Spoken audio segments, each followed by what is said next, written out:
And protect. We're back on Breach Hardpoint, and to kick things off, it's going to be Ricky and Clayster from their respective squads going with the first bands, and it's high caliber right away from compLexity off the table. All right, that was a pretty anticlimactic. I was thinking compLexity were going to throw something different at this FaZe lineup. I think everybody can kind of predict what FaZe are going to ban out at this point in time. They like to get rid of the HC cars, they like to get rid of the tacticals, and then they save one to kind of react to what the other team's going to throw at them. But for the most part, pretty predictable. But with compLexity, they're a team that in the past they've liked to switch it up from time to time. Well, they're going to continue on through the overclock ban as well as concussion to keep this one going. Flashbangs off the table as well now. No tactical is going to be in play. No surprise when FaZe is in the lobby. And to finish things out, what does Zuma elect to go with? Maybe a Shiva?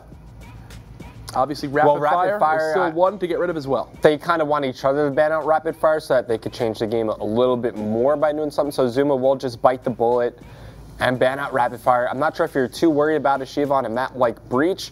Really, the only kind of line of sight it could be super useful is like from top broken to top AC. The Pharaoh is going to get banned out. That's targeted directly at Enable. Yeah, he used that in their match yesterday. Yep, we saw how deadly Enable could be with that weapon when he used it on Fringe Hardpoint. Might as well take it off the table. Really like that decision from compLexity to study up on their opponents to know that it's a favorite gun of Enable to use, especially on a map like Breach. It is very useful. You're playing in bottom greenhouse, so you go ahead, you look towards construction with that Pharaoh, you hit the range shots. Smart decision from them. Purifier first pick from Ricky, and then there's the Tempest from Clayster. And kind of like about what I was talking about yesterday when you use the Pharaoh with stock, when it comes to like jiggle peeking and just firing off a burst, that timing is just so easy. You just peek one burst, whereas with the VMP, you kind of just have to count it in time, and sometimes you just overstay your welcome. But, you know, the usual suspects making it through, aside from Heatwave, that gets banned out, so that opens up room for the Purifier to get picked here, whereas the side of FaZe, they're going to go with the Tempest. I like the Tempest over the Purifier from what we've seen so far from Clayster. I think it's the right decision there. I think that you'd rather have the Scythe than Zuma. As always, he's shown to be very good with that specialist weapon. And then with Kinetic and Camo in, you got to pick those two as well. Oh, yeah, for sure. And I think the Purifier is really good. It's going to be cool to see the dynamic between both these weapons, how it affects going into this map. But if you guys don't know what maps you'll be seeing throughout this series, well, they're on the screen right now. Starting things off, we'll be on Breach Hardpoint.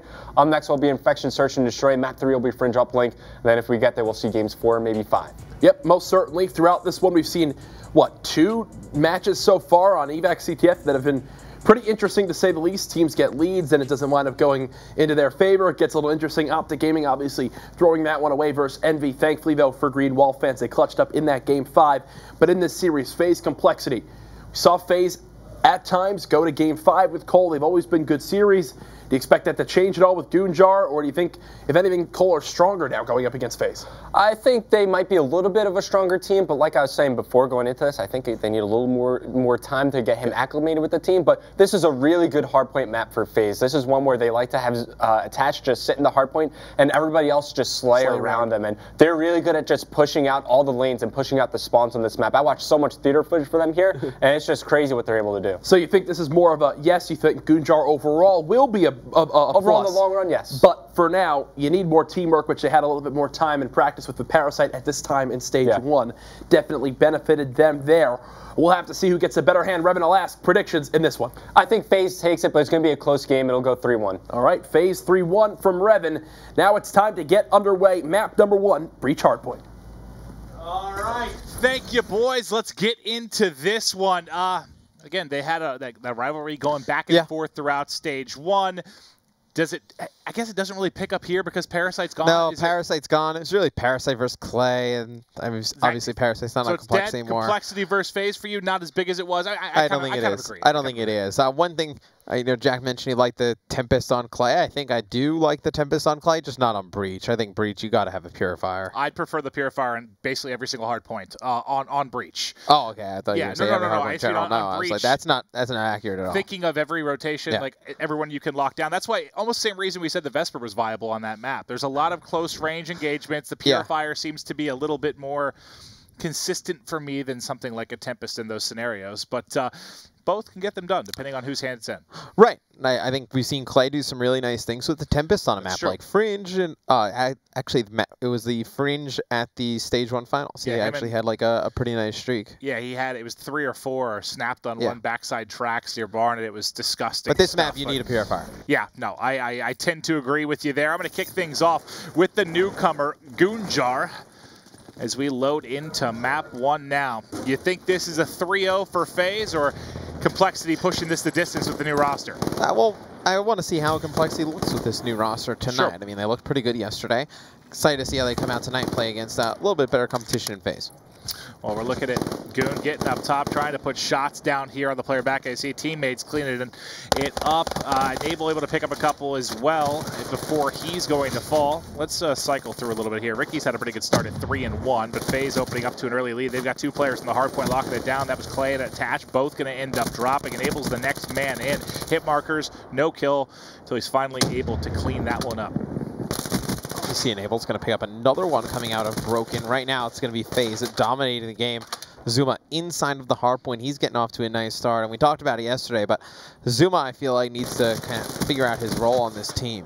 I think he needs to figure out whether he's going to be like their second AR, whether he's going to be like a second SMG player, or somebody who's just going to go bounce back and forth. I think everybody else starting to figure it out on FaZe. I think like we talked about yesterday. I feel like everyone's kind of changed things up a little bit outside of Attach. Attach has done the same thing the entire time. Same thing the entire game. You've seen Clay start able switch roles, some Zuma a little bit as well. So I can kind of see where you're coming from with that. Yeah, everyone just outside of him, I feel like it's kind of starting to find their groove. I feel like though Zuma, once he figures out where he's going to fit it on this team, he's going to start to play very well. Well, the early rotation paying off for Enable as he's going to be able to line up 2 easy ones through the front door. He's got Clayster in the back holding the anchor position as he'll shut it down. You can see the spawn coming in. That's all on Clay, dealing with the pressure from Lab. Finally going to fall. One more teammate just spawned up with him. That was Zuma, so he might be here to effectively trade that. I think Enable actually died inside. He challenged that backside with a VMP. Him and Zuma both end up falling, so they're going to give up the final 15 or so, but that allows them to start to rotate here. They'll give up those points and get set up. So a good time, I guess, to allow a break. Yeah, I guess, but it's still not the best for compLexity, as it's going to be FaZe up 77-21. Enable sitting in the middle of the map, probably didn't even realize he could be shot from that position. It's going to be Zuma working around the back of Palace. It's going to be compLexity full control of it at this point. Zuma's going to break in, get 1. Enable from the front, and Clay from the side. He's going to pick up 2. Well, that is all for dead for compLexity. Well, just like that. It's a break within the first 15 seconds of that hard point popping up. What's funny about it is when you saw compLexity get that break on Cage with 15 left, I was like, oh, that works out for the side of FaZe. They can go ahead, rotate early, but they actually weren't the first ones in, but it did allow them to have 4 up and get a nice break there. You saw them basically hit from every side, and that was textbook. Just went in, swarm Palace, made quick work of that side. Yeah, and when the game starts going like this, it becomes difficult for compLexity because you can't exactly like give up on a hill like this and then rotate towards the next one. So, I mean, you got to figure FaZe is going to break it, at least split that time. But it looks like it's going to be compLexity rotating towards that next hard point. Over by Glass, and it's going to be a 115-32 lead for FaZe. Let's watch this side for compLexity for a little bit. I was sticking with FaZe early just because they were laying the hammer down. They have a really big lead. They were looking very solid. All players positive. The slang coming in. As soon as I say I really want to watch compLexity, the streak continues here for Attach. He's 100 off the Cerberus. He was at a 3 streak when we switched off and picked up a couple more kills and an assist. Can he get fully streaked out here is the question. He's got the kinetic to use if he opts to, getting wall banged a little bit, but the pressure should begin to fly in now. We'll keep eyes on with him just to see if he can get it. Should be able to win that gunfight. There he is, fully streaked out. I was going to say it would be worth using kinetic to get these streaks, but he has a teammate in the back supporting him. It's a fairly easy gunfight for him. I mean, he's pre-aimed. The guy's coming right around the corner, strafing out. It's a pretty easy, straightforward gunfight for Attach to win. Doesn't even have to use his kinetic to earn that full streak. He's going to get the Cerberus there to complete the ones that he has. He's going to win that one against Nameless. It's going to be Attach, currently on an 8 streak, and this right now is a blowout. It really is. He's like, oh, guess what? Guess what, sir? I have an AR as well. Pulls out the Man of War. He's shredding. 10 kills in a row, 13-7. The slow start did not phase him, and he is on fire. It's going to end at 11. I'm going right back to him. Yeah, no, there's no reason not to. I mean, this is a pretty sick streak, and he's going to pick up some kills in the back, open up some lanes for his teammates, try and push over towards Lab. Now he's going to use the Cerberus, and this should be able to come in, aid him, and help him break this one. And Zuma through the front actually thought it was Enable. It's Goonjar flying in with the Man of War, trying to stay alive for Cole, but it's going to be Zuma picking up 2 kills in the front. taking it in control for FaZe. And this is something we've talked about a lot with this team. They need a sub presence really big, and you get some stuff changing around with the addition of Goonjar, right? You had to swap roles around a little bit. Ricky's been running a lot of a sub. Miracle's still staying in that role, but when you have Miracles going up against a player like Attach, and just look at the difference right now, they're basically completely opposite. You have 5 and 16 for Miracles and 14 and 6. It's such like a general statement. Like if you have a guy going 5 and 16 against anybody, regardless of what sub's on the other team, it's going to be difficult to win. But with a sub that's Attach, right, who got to full streaks, is having such a big game. I mean, that reflects in the scoreline. Yes, it's top to bottom for the team, but I mean, that comparison between the two lead SMG players for these rosters right now is what stands out to me the most. Yeah, without a doubt. I mean, Miracles right there just turns on Enable. That was actually pretty sick. It's going to be Clay with the Tempest. He's going to be able to get one. Now he's going to be taken out by the Purifier of Ricky. So Ricky's got that Purifier in that mid hard point. You see why the Purifier is so good on Breach. Yeah, but if you're Jack, you know, you prefer the Tempest. Well, that's why Jack's casting. And that's why we're all casting. Is going to end up dropping there, not able to maintain control, but able to pick up a few kills. But the lead, so monumental at this point. 200-plus points for FaZe. Not much left to hold on to now. I know we've been focusing on their POVs quite a bit, but when you had the opening they had, and then you saw the streak from Attach that reached 11. When one team is up 215 to 75, it's kind of hard to... And now you see what Zuma's doing too. He's on a 6 streak, Matt. 3 for Attach. Just look at the overall slaying right now. Plus 17, 8, plus basically 25 or so. I think they're outslaying them by this hard point. Attach is controlling his Cerberus, moving it over here towards Cages, and it's going to be FaZe set up for this. That player's like, no, he actually connects to some damage on that wall in the back, and Attach picks up another one with the Cerberus. It's going to be watching the front. Ricky's in the back trying to control the spawns. It might be a little late to control the spawns. It's FaZe only 9 seconds away from winning this game. Well, they've got all 4 players in the hard point. Maybe if you got quadruple the points for that, they might have a chance to come back in this. Yeah, right. But now it should be over here shortly. You see Nameless trying to push out the back spawn, but they're going to be flying in now. This should be the break they need. FaZe soars in. There's one more player to beat, and there's enough points here to close it out. That's probably all she wrote here, as Placer should be able to seal the deal. You still see an effort coming in from compLexity, trying to get there, but not able to step in and contest his Nameless in the final moments. And that was the FaZe show. I mean, what can you say? That's when they can be scary, when all of their players are going off and you get such a consistent slaying effort from everyone, streaks coming in for several players as well. They're tough to beat, man. Yeah, Zuma played very great. Tough to beat. Zuma goes 27 and 18. Attach gets fully streaked out. He goes 24 and 14. Not a lot of positives to talk about on the compLexity side. No, yesterday we really liked what we saw, but you know, it's the first game in this series that we've seen over the course of the night. And yesterday, you can have very, very back and forth series. Just because they got dominated in the hard point does not mean usually it's the over. Games are fairly close when they go back and forth. I'm trying to give compLexity fans hope. I'm just being a realist. Usually when the series is close, the games are pretty close. You just lost by 200.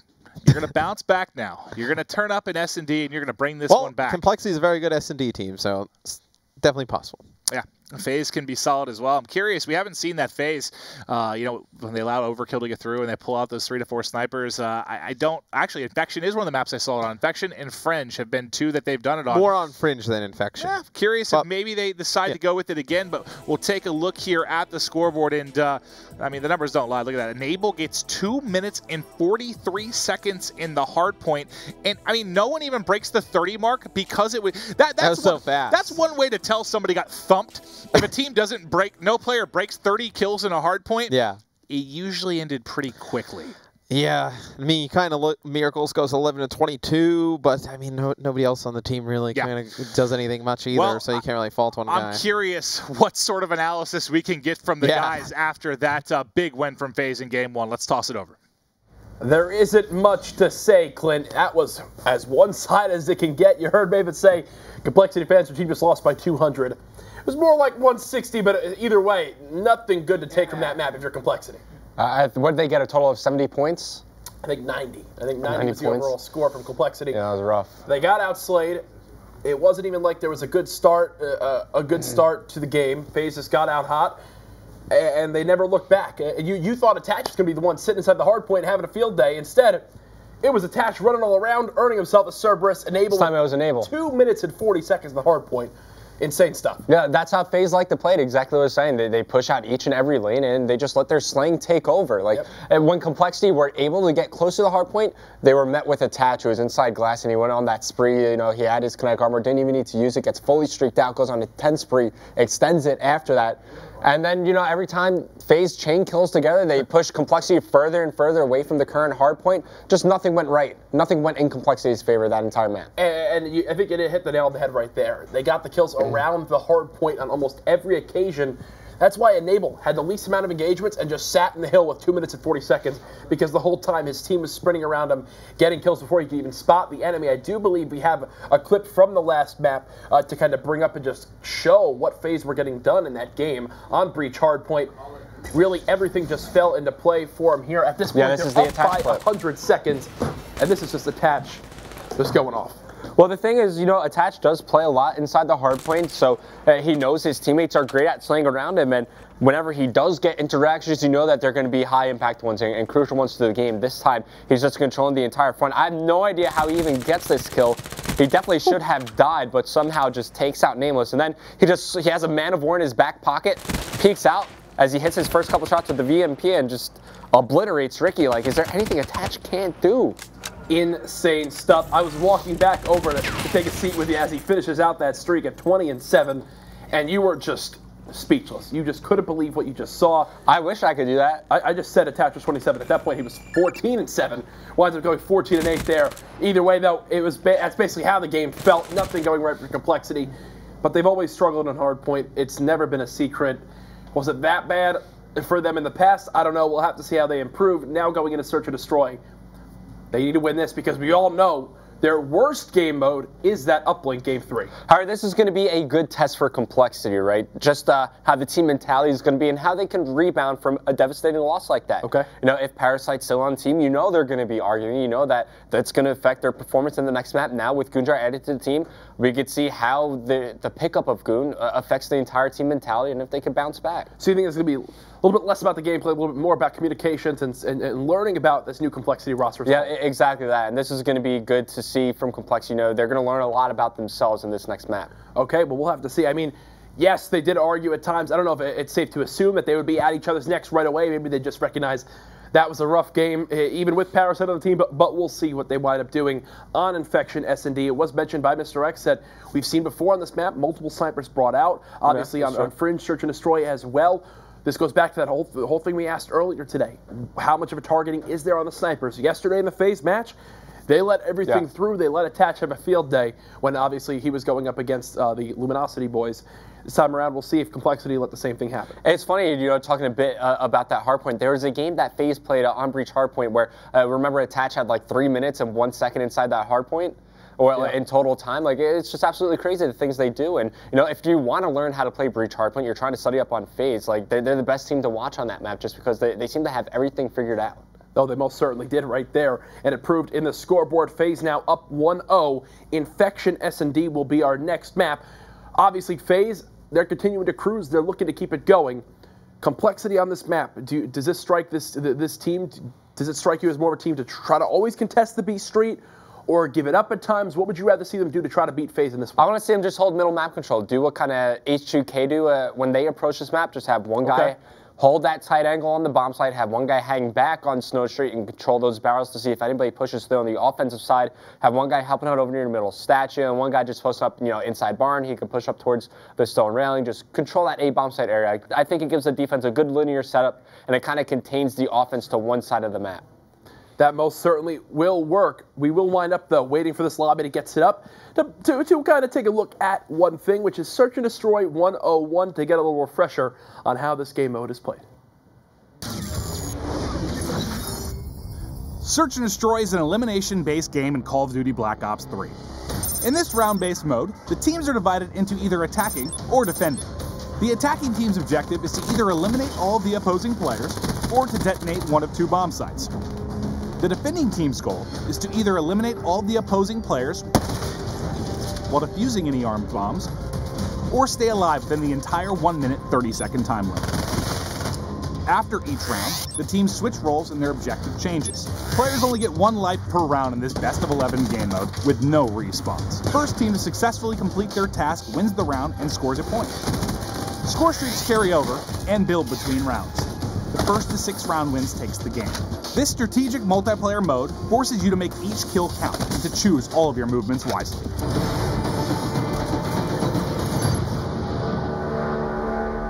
Always love watching those videos, very well put together. Maven's voice just makes my day. I love watching Maven talk about the game. He's just got that in-depth passion for it, which he has a lot of game knowledge. Few people have. We always rip on him for it, but no, Clint does know his fair share about the game, and he shows it day in and day out. Going into this next game, compLexity, you mentioned you want to see them hold that middle map control. Does this team strike you as one, though, that if they go towards B on the offensive rounds, they'll try to play towards that area, or you want to see mid control on offense as well? Well, we did see some mid pushes come out of the side of 100 Thieves. If you remember, they kind of opened up that map, just exploring the middle map and then converging on that A bomb site. Yep. Although I do think this compLexity team strikes me as still more of a control-oriented one. So if they do wind up pushing that B street, I'm not sure if it's going to be as fast as like an all-in-ish push would be, but they'll take it slow and steady, step by step, you know, moving their trophy systems up with them, clearing their corners one by one. Definitely. And then later in the round, getting the bomb down. Well, it looks like protect overkill. It looks like Ricky was at first going to not touch the snipers at all. Attach protects that overkill right away. And now here's the worry. Yes, compLexity, you can try to ban out snipers, but Attach will use whatever is available. It does not matter to him. Yeah, Attach could download a new sniper into the game for all we know, but they don't have enough bans now to ban out every single sniper. They'll go after the SVG, maybe they'll go after the PO6, but they don't have enough to go after all 4, and this is scary, and that's why I hate seeing teams ban stuff like high caliber or rapid fire first. You know it's going to go out of the game in the later stages of this process. You might as well have a bigger impact on what's about to be played earlier in the ban and protects. Yeah, there's the Shiva ban right there. Still, the Locust is available, which Attach has used on more than one occasion in the past. So if that stays in, you expect him to overkill snipe throughout this entire game, no matter what the scenario is. I mean, Maven and I casted a game one time where FaZe were playing on this map, overkill makes it through it, and they brought everybody out. All 4 players with overkill snipers. Yep. So who knows? It's definitely something we could see. Okay. The Locust even gets banned out, but that's fine because he'll just bring out the PO6. Yeah, he definitely will, but I think, if anything, that hinders the ability to bring out 4 snipers, right? I don't know how comfortable everybody on FaZe is. You say it now. I doubted Maven when he said it. I thought Maven was saying what Maven usually says when he suggested, I think they're going to bring out 4 overkill snipers. Then like the second round, they bring out 4 overkill snipers. The one time I think I ever saw Maven be correct about like anything to do with Call of Duty, it was that. All right, well, I'm looking forward to seeing what FaZe wind up doing with him. Clayster with Vision Pulse, Zuma with active camo, Goonjar going to be the one to pick up kinetic armor. Miracles goes with the camo as well. Enable, no surprise there when Heatwave is available. And Nameless will round things out by picking up an Overdrive, so it looks like the difference here will be Vision Pulse versus Overdrive. I like both those specialist abilities. I think you get good usage out of both of them, so I don't mind either pick. Yeah, no surprise there between the 2 squads. Vision Pulse on this map, for me, it strikes me much more as like okay, you're pushing down B Street, you get into the B bomb site, you pop it to see what kind of push is coming in from the middle map area. We'll have to see how it winds up working out for Clayster. In the end, though, the map is going to be Infection, Search, and Destroy. We always talk about the B site and how there's B Street pressure, stuff along those lines, but we've seen a couple times the swing rounds for teams is on offense when they elect to go towards A. What's the setup you normally like to see? Is it a 2-2 where 2 go middle, 2 go broken? Is it 3 middle, 1 into broken? What do you want to see? I think going 3 middle, 1 broken is the ideal thing to do. If you get kind of stuck in this broken area right over here, you're trapped. That's not fun. You can't go forward because there's going to be a guy here in bar, maybe he's pushed up here at the stone railing. But other than that, like, you're forced to back up. So if you send 3 through mid, maybe you smoke out like their mid tank here. That gives you a good angle to come in and help out over near the A bomb site. But what's tough about when you plant A is your post-plant positioning, because it's just so obvious where you're going to go. You're just stuck to this rectangular area, and that's why you see teams kind of lose when they go towards A, because it's tough to hold those positions. You get caught in a tough spot. Also, always key to watch out for the player in that B site, on the B stairs, on defense. He can wind up being a make or break kill. If the offensive side gets that entry kill, they get control of the middle map. They can decide to even push through B and get control of that snow street. We'll have to see how it all works out here on this map. Looking forward to getting things started. FaZe, a dominant performance on map number 1, winning that one 250-90. compLexity, we'll have to see here if they can give a better fight in Search and Destroy. And to bring you the action, it's Maven and Mr. X. Thank you. I'll tell you what, it's difficult for me to be more knowledgeable than a former professional Call of Duty player. It's true. It's true. And you know, it comes from, I watch Merc's coach videos. Yep. I text JCap and Pac-Man late at night as they give me tips and tricks about Call of Duty. But you learned from the great Scott Gandhi, who I did. Scott knew nothing. Actually, nothing. Scott nothing actually did nothing but, about Call of Duty, when we look at this, he wasn't kidding. I've seen them use 4 snipers. I said it right, but before we even got to analysis, I thought they might do it. I don't think they do now. There's just the PO6. Okay, I was going to call you out. I was going to be like, commit to it now. Do they go 4 PO6s? I would love to, but I don't think with the PO6. And they might do it just for fun if they're feeling confident after that big win. But the only times I've seen them do it realistically, actually, God, they may have done it with the SVG band. I don't know. I don't know what to think anymore. I don't think they're going to, though. No, I don't think so as well. I think probably be a little bit more standard. PO6. Oh my, what is that? Are we going to see any classes with subs? Maybe. Let's jump into game. Go on with attach. We have a Draken. What in the hell? All right. Stay on with this. Is this? I mean, I know we saw it like used with an Elo the one time in a match, but we haven't really seen it used that often. No. Or at all from this. I love how you just prefaced that. Oh, we haven't seen this often. It's like, well, we're showing this because we've like never seen this. He's not going to need it to get it done. I thought maybe he could pick up a kill, but now it is going to be a 2v2 here early, making a 1-on-1 very, very quickly. It's going to be Zuma going up against Nameless, bomb down mid-map. I'll expand things here so you can see how this looks to break down. They're going to headbutt right at this corner. Oh, no. Zuma goes around the back. The question is, was he seen? Did Nameless get eyes on with him? I think he did. Just look at how he's posted up. Oh, yeah, he 100% saw Zuma. I don't think he has any idea where Zuma went, and you're going to see Nameless is going to have to be tagged up. He's going to get some shots off with a VMP. Nameless able to win it there. Clutch the 1v1 scenario. 2 kills in the round. It's going to put complexity at 1-0.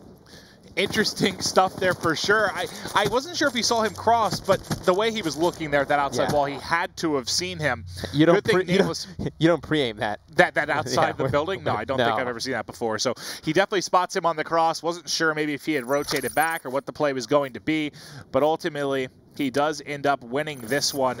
Let's see. Let's stick on with Nameless. He's going to be on offense now. He starts out 2-0.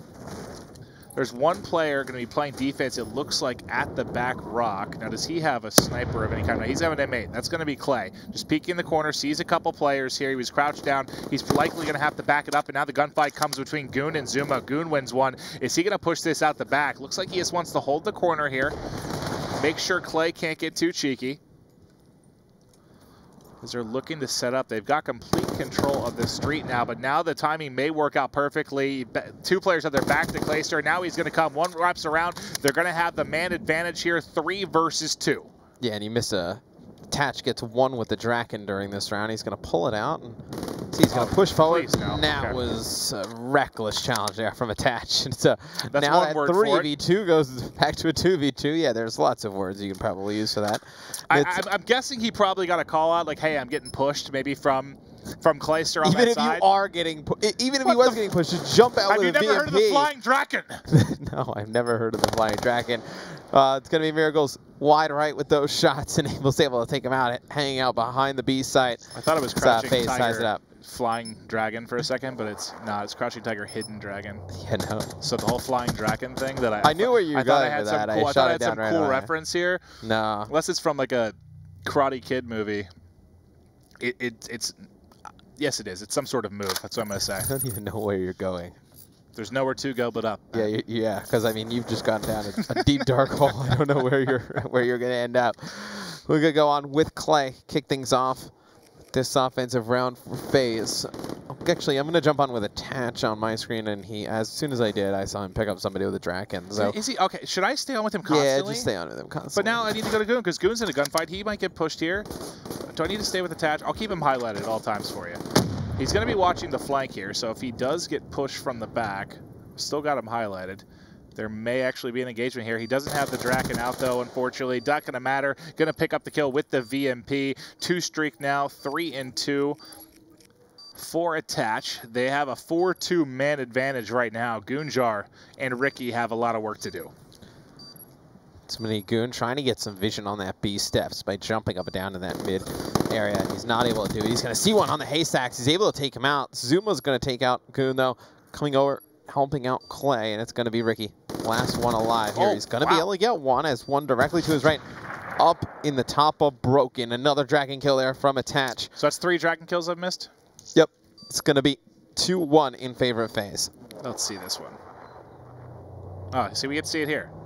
Oh, now you get a really good view of how they changed that building, right, today? Yeah. You can see not able to use that spot nearly as effectively as you could throughout the course of Stage 1, the Stage 1 finals. All right.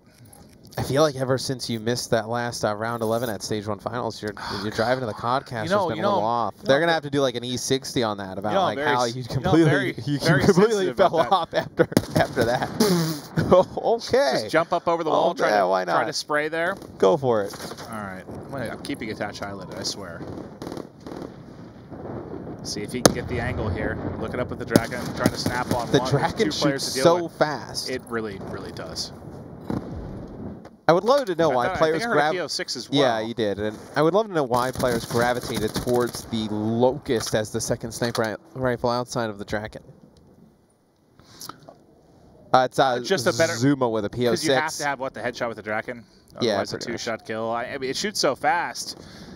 And the Locust, I think it maybe chest a little bit faster. Yeah, a little bit faster. There's the PO6 coming in. I thought that was the shot that connected. It was actually attached with the VMP. With the VMP over the top.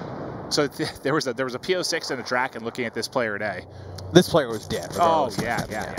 Oh, I think, did he get hit by that? It looked like it went right through his chest as the VMP shots came through. If he didn't, I think he probably would have. It's going to be FaZe jumping out to a 3-1 lead. compLexity really needs to win this defensive round. All right, let's take a look at the classes again.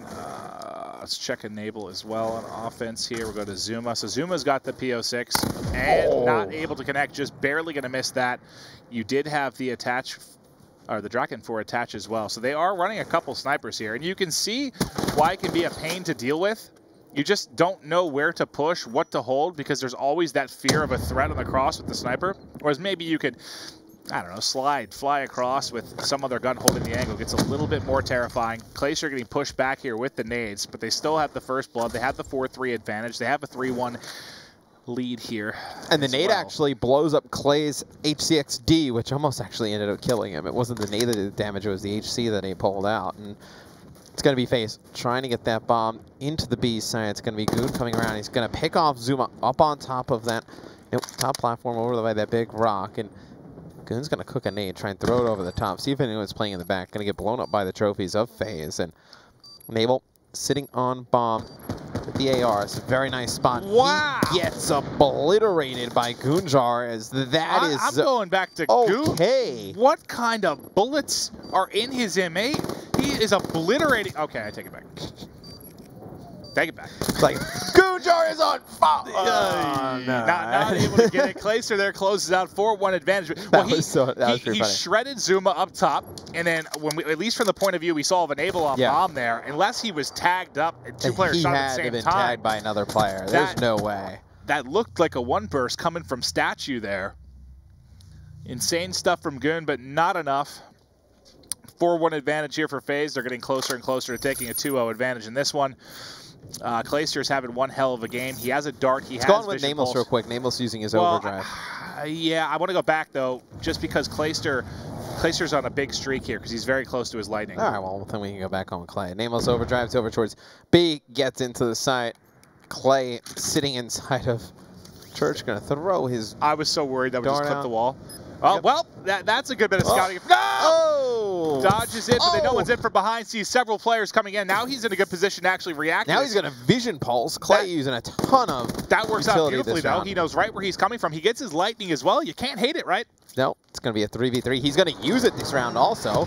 Still that player on the outside of A. Who is that player all the way coming on the opposite side for? Yeah, it's going to be Goonjar. He's going to be the one that's able to just watch the crosshair through the middle. Has two players coming behind him. Has absolutely no idea that's happening. It's going to be Tash able to take out Goon. It's going to be a 3v2 now. It's going to be Miracles sitting on top of the bomb. He's able to get one. Now he's going to back out of the site and force the players from FaZe to enter.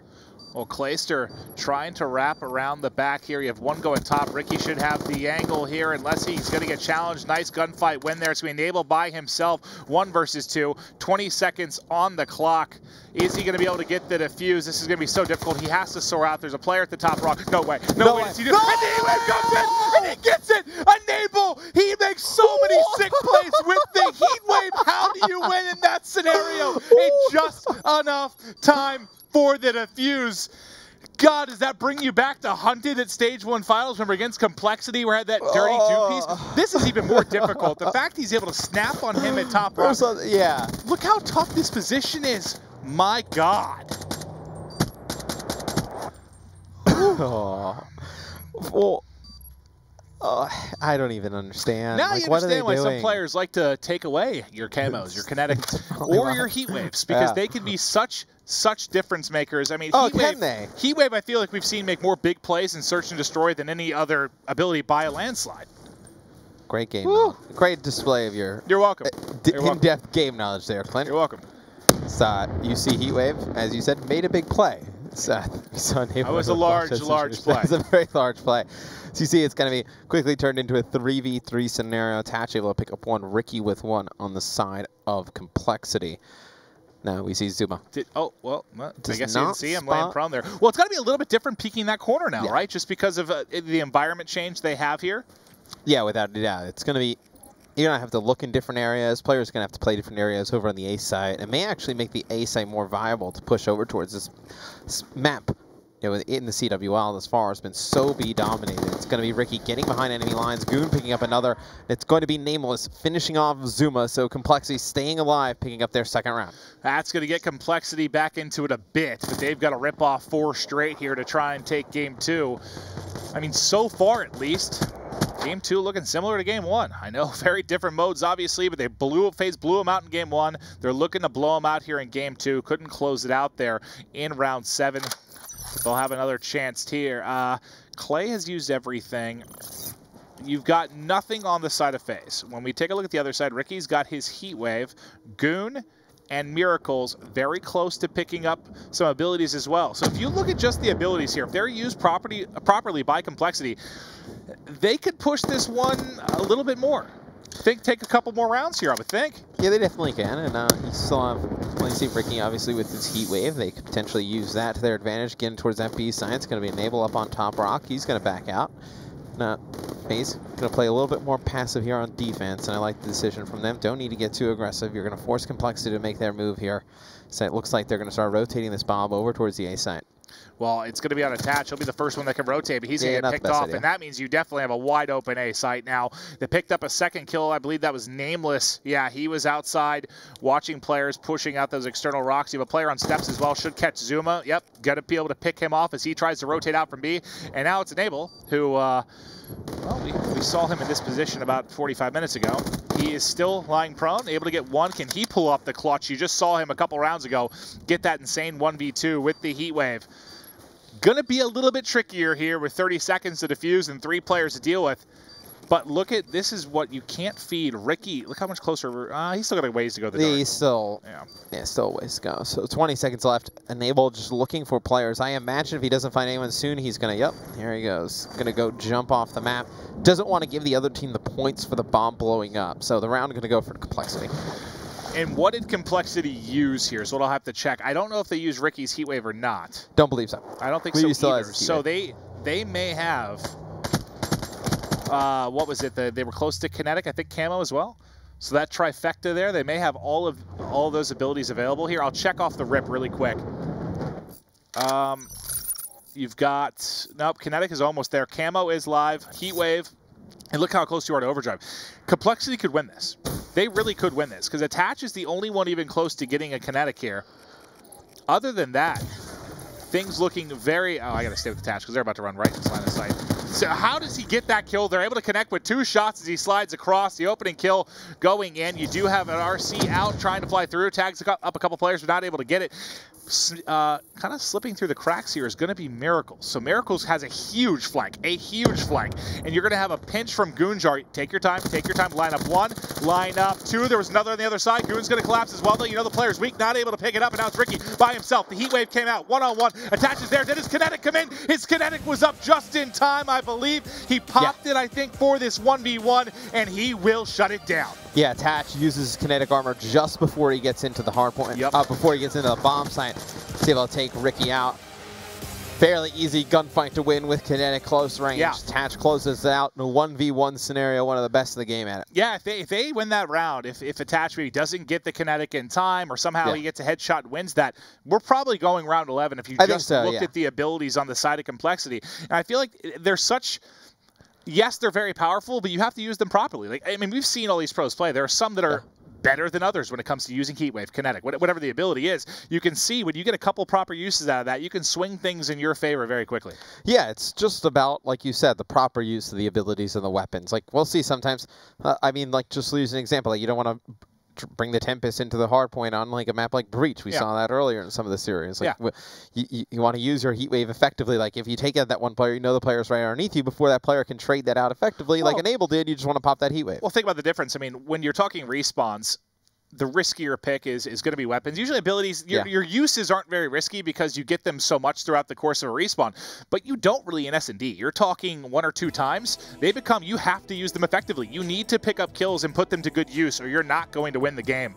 But here we see the final scoreboard. You saw couple snipers coming out attached with the Draken. I think it was Zuma rocking the PO6 as well. They really mixed things up. They got out to a very early lead and they were able to shut it down. Fantastic effort from FaZe as they're now going to be up 2-0. Yeah. complexity looked solid yesterday, but are they going to be able to battle back? Uplink's their weakest mode, so it doesn't bode well for complexity, I think. That answer, not favorable, but let's hear what the guys on the couch have to think, tossing it over to Courage and Revan. This has all the signs of a 3-0 on it, folks. Mr. X just said Complexity's worst game mode is coming up next, and it's Fringe Uplink, one that I know FaZe is very, very confident in. I think this series is done. Yeah, I was hoping Complexity would take the Search and Destroy just so my prediction would be right, but I agree with you. I think this is shaping up to be a 3-0, but FaZe, they looked really good in that Search and Destroy. You could tell, you can ban out a couple of the snipers, but it will not phase them at all. I see what you did there. They still wind up using that PO6 and the Draken to their advantage, using it as a long-range tool, as also a way to just hold different areas of the map down. Well-rounded effort from FaZe. Everyone pulled their weight. Complexity, they struggled in some rounds. I think Attach was honestly a big playmaker in that game, as well as the Enable Heatwave. I saw Twitter blow up from that one. People could not believe what they just saw. Oh, that was crazy. And all the events that led up to that Heatwave play were just absolutely insane. Just good plays all around from FaZe. I'm really happy to see them doing well. And now I think Complexity had a good chance at winning that. You saw Maven bring up the point that they were all about to earn their specialist. And there was one play in my mind where Camo was activated by Miracles, and he's coming up. He spots 2 players, takes his time to line up a shot, but he doesn't spot the player on the left-hand wall, and that's the player that takes him out before he can make the big play. Tough spot to be in. We do just have like an overall replay of the map because for the most part, it was pretty phase-oriented. Yes, Complexity had a couple rounds at the end, but a lot of the big plays came in from FaZe Clan. Here's just a look at things and how it broke down. Revan, when looking at a map like Infection, it just seemed like FaZe were just getting these scenarios in their favor.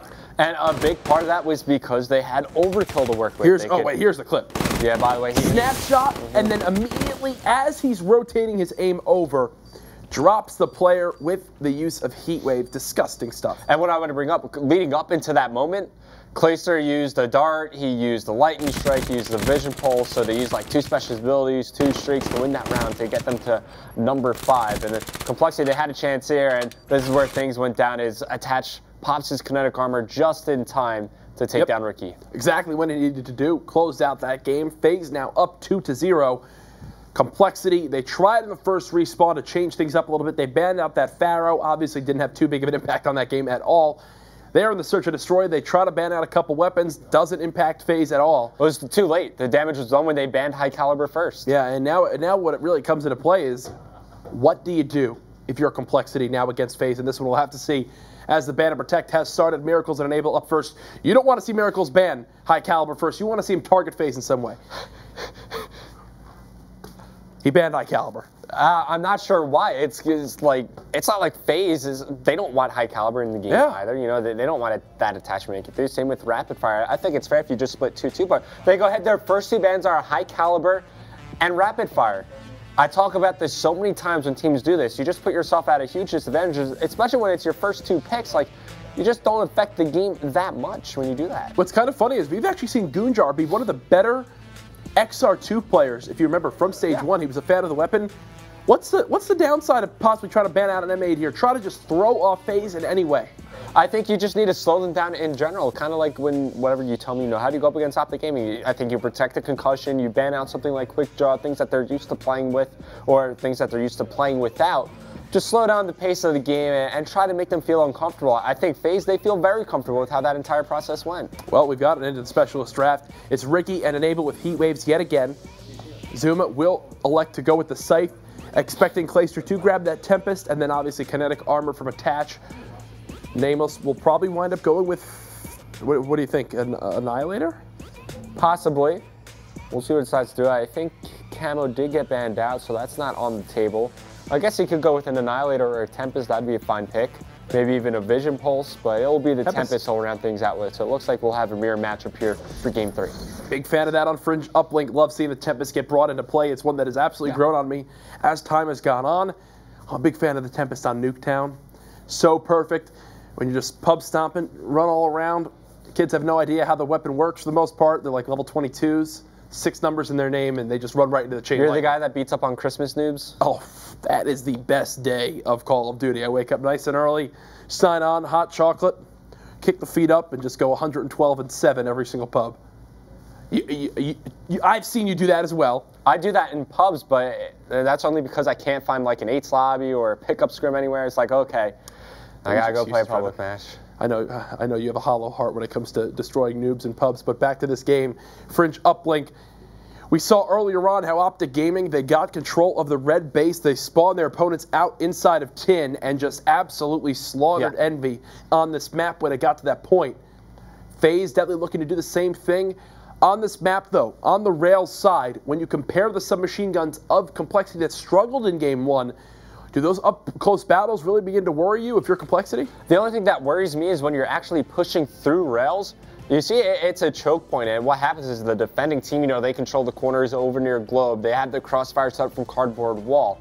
It's not a matter of, how can you control tracks. It's how do you push through tracks. There are different corners that you need to check and different areas that you need to be worried about. And that's where Envious, they had a tough time in their match against Optic Gaming. But, both sides, we've seen them. You have the opportunity to manipulate the other team's spawn so that they spawn out like near the back alley here or over near auto, and they're kind of forced to overextend.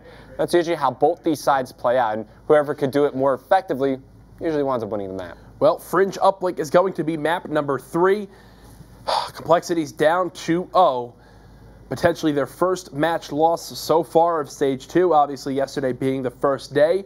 Reminder for you all at home, this is just our 4th match of the night. Up next, we still have Rise Nation versus TSM, and then tomorrow we still have our match of the week, which is Rise Nation versus Optic Gaming. You definitely won't want to miss that one. We're going to send it over, though, to the casters for game number 3. Thank you so very much, Jack. Yeah. Getting ready here for Game 3. Can FaZe close it out?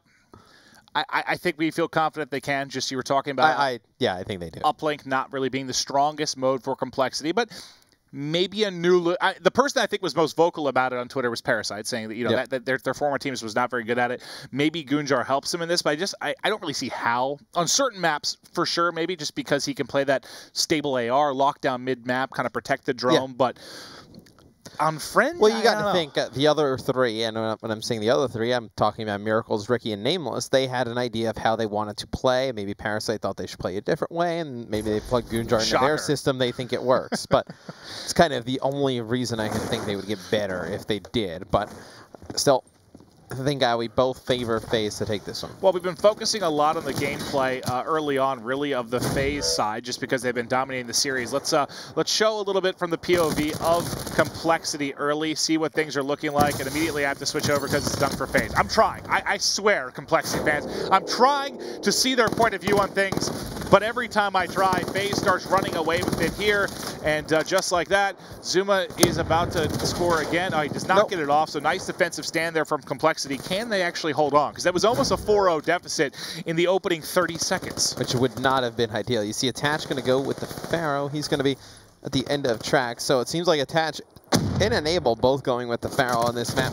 Get a little bit more range on their SMGs. Well, all of a sudden, that push on tracks obliterated. Ricky's going to find himself all alone for just a moment. He is at least able to get the headshot there with the hip fire on the player pushing tracks with the drone, but not going to be enough. The positive thing is they gave their team enough time to come off spawn. That's going to force Zuma to wrap back with this drone. Miracle's filling in the gaps. He realizes they have no one playing in Yard or 10. He's going to rotate back here, and there's a little bit of ring around the rosy as they're finally able to find one. And that kill on the Miracle is going to open things up here for Zuma to bring in the wrap, push out through 10. Unfortunately, one more player in from behind. Yeah, now Clay actually picks the kill up, and he's going to grab the drone. He's going to toss it over towards Enable here in the middle of the street. Enable's able to pick it up. So this is one thing we used to see on Infection a decent amount, and not anymore, but you can still do it on Fringe as these cross-lane passes. Yeah, it could have worked out pretty nicely. That's the second time we've seen FaZe come away, well, like a half-second short from getting a toss-off. They still have the 2-0 lead. Haven't been able to add to it at this point, though. Let's watch the newcomer Goon for a little bit. Looks like they want to push it actually through 10. Attach, I'll have highlighted on your map. He's going to be the person that has to deal with this. He's got two people to push with. You have the extra armor of Goon, and also you had Ricky. Did not matter. Attach picks up both, shuts it down. That's a reset, and what do you know? His team's already primed and ready here mid-map. That's going to lead to Enable to push just through the opposite side of this. Coming out through 10, you think you'd want Attach to go first, maybe here, pull a little bit of a bait and switch, and he's going to get cut down almost immediately. Attach will fall as well, and nothing really developing on that from FaZe as you find Zuma by himself. Yeah, and right there, they were trying to get the drone out. They were going to use it as a little bit of a bait because that player obviously has some armor. And Attach going to follow it up, try and pick up a kill, but he doesn't do it at all. And you're going to see Ricky going to go for this one-point throw. It's going to connect, so Ricky single-handedly gets the drone to that side of the map over by tracks, able to knock down a one-point throw. And this is the type of plays at uplink where a player like Goonjar can really help you. When he can get set up on cover, not move really at all, and just put down shots. You'll see him, he is very rarely going to lose gunfights like that, but you almost want him to be able to stay there. Stay in positions like that and just pick up kill after kill, lock it down, and have somebody else grabbing the drone, right? Goonjar's not a player you really want to have drone in hand, I wouldn't think. Yeah, you want Goonjar to be pushed up, slaying people out with the assault rifle. I mean, that's why you got the guy, right? Yeah. I don't think it really makes much sense for him to have the drone in his hand. Nope. Could not have said it better myself there, Matt. Ricky's going to end up getting the drone for the time being. They're still trailing by one. Just over 90 seconds left to go here in the first side. We'll take a look at the tracks end of the map as Miracles with the BMP trying to hold it off, but you can see the X-ray vision. Everyone flying forward. Whoever's shooting that... Clayster. Yeah, no. That was 3 Tempest shots, and then Miracles just slaughters him with the sub at that range. Yeah, that's well, wasn't very good shots with that Tempest. And you just hear, pshoo, pshoo, pshoo. Like, is Miracles like, all right, what, is there? Are it's there like bees soaring by me? Jack wanted to see Clay bust out the Tempest all night, and it's the first look we had at on the stream. I was getting ready to switch with him. As soon as he picked up that kill, I was going to switch over, but it just kept firing off. I feel like Clay has had some really hilarious moments on stream. Like, he'll have monster games, and we don't really see a ton of it, and then we switch to him, and like he misses a bunch of shots with a Tempest, or he falls off a map, or he's he the just most runs off the side. hilarious player of the CWL for sure this year. But we'll see. Now he's going to have drone in hand. Can he make something happen? Enable was leading the way. Going to take the first death for his side. All of a sudden, though, it's Clay. Sorry, pal, you're by yourself. Can you get around the back with a one-point toss? He does. So nice movement, nice shot. Extends the lead back to 2 as we're under 30 seconds in the half here. Teams resetting around mid-map. We'll see Miracle's point of view. He basically just runs into the AR there of Zuma. The heat wave getting used late. You got to turn this into points. You think if you're going to opt to pop that specialist ability, he picks up 1, 2. Not able to close out there on the third. And the drone had been tossed all the way into the back of the FaZe base. An easy reset, and that's going to take us into halftime here, Matt. I think in your FaZe, you got to feel pretty good about it going into the second half. I mean, you're attacking over on Grandma's side. It's usually the one we don't see a ton of points put up on. You have a lead, 3-1. Yeah. Now when they attack over towards Barn, you expect them to try and get into that back rock area, really put the hurt on. I mean, the only thing I guess I wouldn't feel good about from the side of FaZe is that you could have had 4 points in the opening 30 seconds or so, really, with those back-to-back dunks. You didn't really develop much more on the offense throughout the rest of the time, but like you said, you're playing from the least preferred side. And we're going to spend some time with Enable for now. I was trying to focus on the complexity pushes for a bit, as we hadn't spent too much time on them throughout this series, just because the outcomes of these matches, but you got a Pharaoh in hand, and he is doing work right now with this Pharaoh. You'll see his grip, quick draw, stock on this bad boy, and he is 19-8. So he's been lighting up the kill feed, that is. Yes. But, well, I'm going to switch right off it because Zuma just gets a free Walks split down right the middle. in with the drone. Yeah, not the best start for complexity. Within the first 30 seconds, you're going to see a 2-point play coming in from FaZe, and this is what I thought you would see on this side of the map. The FaZe guys get control of bar and really start to push in. Oh, he's aware there's somebody in the back here. He's got Heat Wave. He was on a 6 streak. It's going to end there, but solid slaying from Enable has been a big part of why they were able to have a strong start to the game in the first half when you're coming from the weaker side, then also open up nicely in the second side as well. You'll see Goonjar taking out an HC, going to get drone in hands now. You've got a player pushed up really nicely. Unfortunately, that's all gone. That was Nameless with his Tempest. He gets hit in the mouth with a dart. You see Enable pick up a second with the dart. And now Miracle's the only one over here for complexity. He's going to be able to get one. Going to get the second one as well. Can he get the dunk? And he's going to be able to put it in. What a ridiculous sequence of events. Right when I switched to that player that was pushed up. Does Zuma even realize? Do they realize he's in the base? Zuma's just standing there looking at a grandma's window like. These past 30 seconds have been absolutely bonkers. And why didn't FaZe throw the drone off the map? Well, they haven't reset it. Oh, the Heat Wave stops the dunk. Does he have enough time to get there? No one's able to kill him. That's a tie game. Very quickly, back-to-back scores from complexity. Not looking to allow FaZe to close this one out. Now we'll hop on with Zuma, though. He's trying to push forward with this site. They want to get more points on the board, get some separation here. They've got control for the time being. 3 kills coming in. Miracle's by himself. He was with the HC, so they got to know he's in the back of the base somewhere. And this should be an easy dunk. The spawn comes in back alley. You can see it there. There's nobody really set up to close it out. You have a player at mid-map for the drone, but no one prevented those players from pushing out of back alley. Now he's getting set up. That's Enable. He's in a good position here. There's one. Here comes the dunk from Attach. We're going to go right back over to Enable, who's closing down back alley. They've opted to overextend. So who's this in top grandmas? We'll see what Goon's point of view looks like. He has to make sure they don't get that drone around the corner. It seems like they did. It seems like it's dropped like right around. Oh, no, never mind. It's still in the middle of the street. I thought it was dropped around that box, but now Goon over on White Truck has so much pressure being put on him, and it's going to be able to get that drone over towards Clay. Clay going to opt and go for the 1-point throw. Like the idea there from Clay. And it's Enable still getting it done, the slaying department. He's 29-11 with this Pharaoh. The movement on point as well as he pushes a streak out to 5 and just melts Goon. Another one pushing him, and he's able to get that. What is his Pharaoh made out of? The shots coming in, incredible here. Zuma's got another dunk. And you realize the comeback from complexity to tie it up at 5-5 happened about a minute ago, or so it feels like a minute ago. It's 12-5. Just look at how ridiculous Enable's stat line looks from everybody else. I mean, the guy's 33-12. Like, what, the next highest in the lobby's 21, and then after that, we're looking at like 16.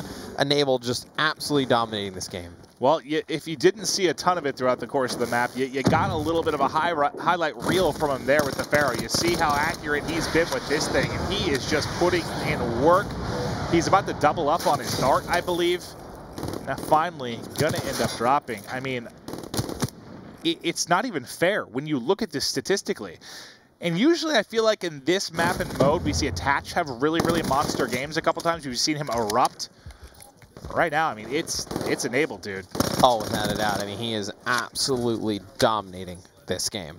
I mean, 35-13. FaZe up 12-5 with a minute to go. And you got to give complexity their props. I mean, they did a good job actually coming back and tying this one up. But then once they did, it just was the FaZe show all after that. Attach puts in another 2-point play.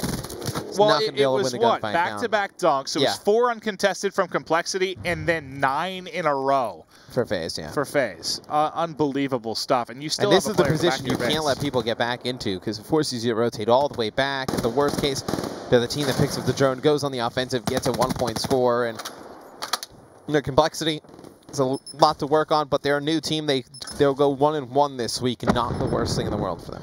It is not. We'll see Ricky getting in from behind. I think that's Enable still using his dart. I want to see if I can hop to him as he was trying to pick off that player from behind, but as right as he's going to come out, Goon may be able to get a last-second banger over the top, but that's going to miss as well. Time ticking away. Just nothing compLexity can do right now except for catch HCs to the face.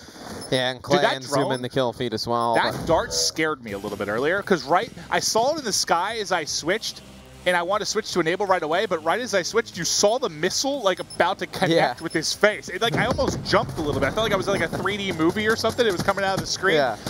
I'm very sensitive to moving objects. I know that. And it's going to be FaZe winning the series 3-0 over compLexity, 14-5 there in that uplink. A dominant performance overall in the series from FaZe. That has to go down as the most dominating win, I think, so far between day 1 and day 2. Just the fact that you got a 160-point win in Hardpoint, a 6-2 or 6-3, I think, in S&D. 6-3. You won pretty big there. I mean, maybe one of the best performances we've seen thus far. I mean, pretty hard to argue. No, FaZe looked very good this week. Their 2 matches. Excited to see this team kind of get back on like a little bit like more consistent basis, right? I thought they started stage 1 well, they ended stage 1 well. It was a little bit in the middle where I think they had like they went through a little bit of a rut there. 5-game losing streak, 4 games, something like that. But they probably think they should. I don't know. I think they probably think they should have made it to the final. At stage 1 finals? I think they do. I think they're confident. I think they feel pretty confident. They should have been in the final, and they lose that match to Rise. But this is a team that obviously sticking through. We can take a look at the after-action report, and obviously the one that stands out like a sore throat is Enable, 38-16. That's silly stuff. When you look at the comparison, the only person basically within 20 kills of him is Ricky on the other side, going 27 and 22. Everyone else, he practically has 20 more kills than on the map. Definitely a standout performance from Enable and this FaZe side as they get the 3-0. But let's toss things over to the analysis couch with Revan and Kurt. Enable disappointed me there. No points scored. Should have played better. No points scored, man. No only objective. 38 kills? How do you only get 38 kills? Ridiculous. No, I mean, just what a job. The Pharaoh, you can see why compLexity banned it in that game 1. Unfortunately, it gets through this time around for them, and Enable made them pay for it. Big performance there, 38-16. Didn't score, but yet again, all the dunks came in from his team. It was 5-5.